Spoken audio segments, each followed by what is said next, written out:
If you were given this problem as a Java exercise, how would you come up with a solution? There's almost never a single correct programming solution to anything. Keep in mind that others may solve this problem in a very different way than you do. A reasonable approach to this problem might be to develop more and more detailed pseudocode solutions before finally converting that work into the Java language. Pseudocode is a human-readable set of instructions that don't conform to any particular programming language. The Headfirst Java textbook refers to it as prep code. A pencil and paper is all you need to do lots of exploring in pseudocode. When you're new to a computer programming language, you aren't familiar with the language's syntax.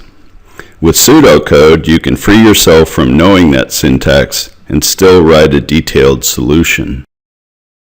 Having said that, it does look like you're being asked to use Java's System.out.println and System.out.print methods in your solution to this problem. So that should probably be in the back of your mind as you develop your pseudocode solution. In fact, it's probably good to play around a bit at this stage with those two methods just to make sure you understand how they work. Let's write a simple Java program that test drives these two methods. We can throw some print and printlns in the same program. We'll compile, then execute this Java program.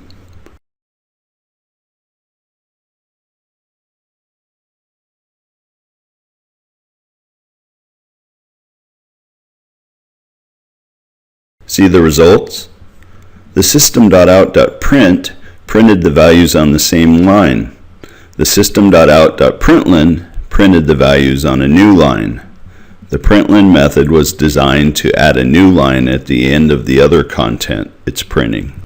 Going back to our original problem, it looks like if we want to print 5 values on every single line, we'll need to use System.out.print. That is, it looks like it would be difficult to make System.out.println do that. That's because once you've thrown a new line in the output, how would you go back and print on the previous line instead? You might ask the reasonable question, why can't I use System.out.print for everything? That is, to print every odd value between 1 and 99. It's not a bad idea. The only challenge is that you do want to go to a new line every time you've printed 5 values in a line. So you'll have to figure out how to incorporate that. Let's write some pseudocode describing what we want to do. Here's a very general start. It wouldn't work to translate this directly into Java code, but it helps us see the big picture. Let's move from version 1 to some pseudocode that's not completely correct, but that's closer.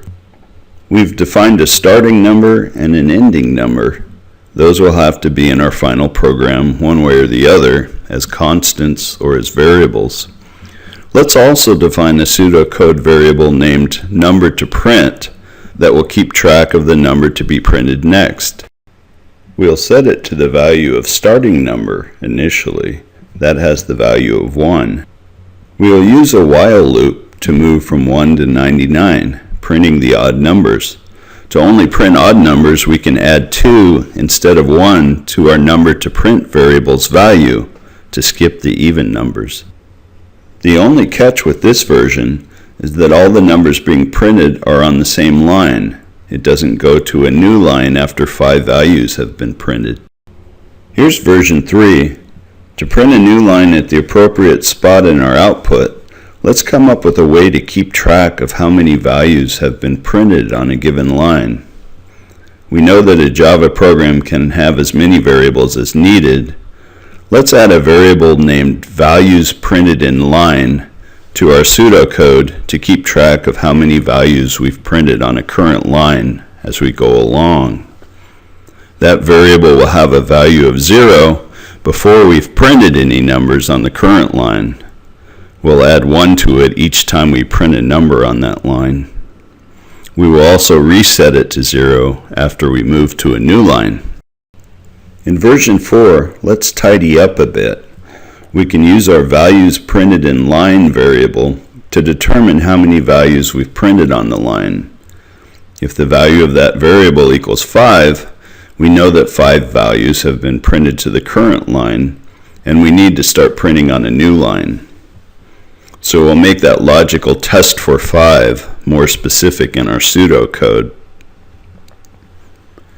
At this point, we have a fairly detailed pseudocode description, and it looks straightforward to convert it into actual Java code for a real program. Let's do that. Here's the program after we've converted our pseudocode to Java syntax. Note that the set assignment statements in pseudocode have been converted to corresponding Java variable assignments. Also, we've used the required Java left and right curly braces with our if, then, else, and while loop. When we compile and run this Java program, here's the result.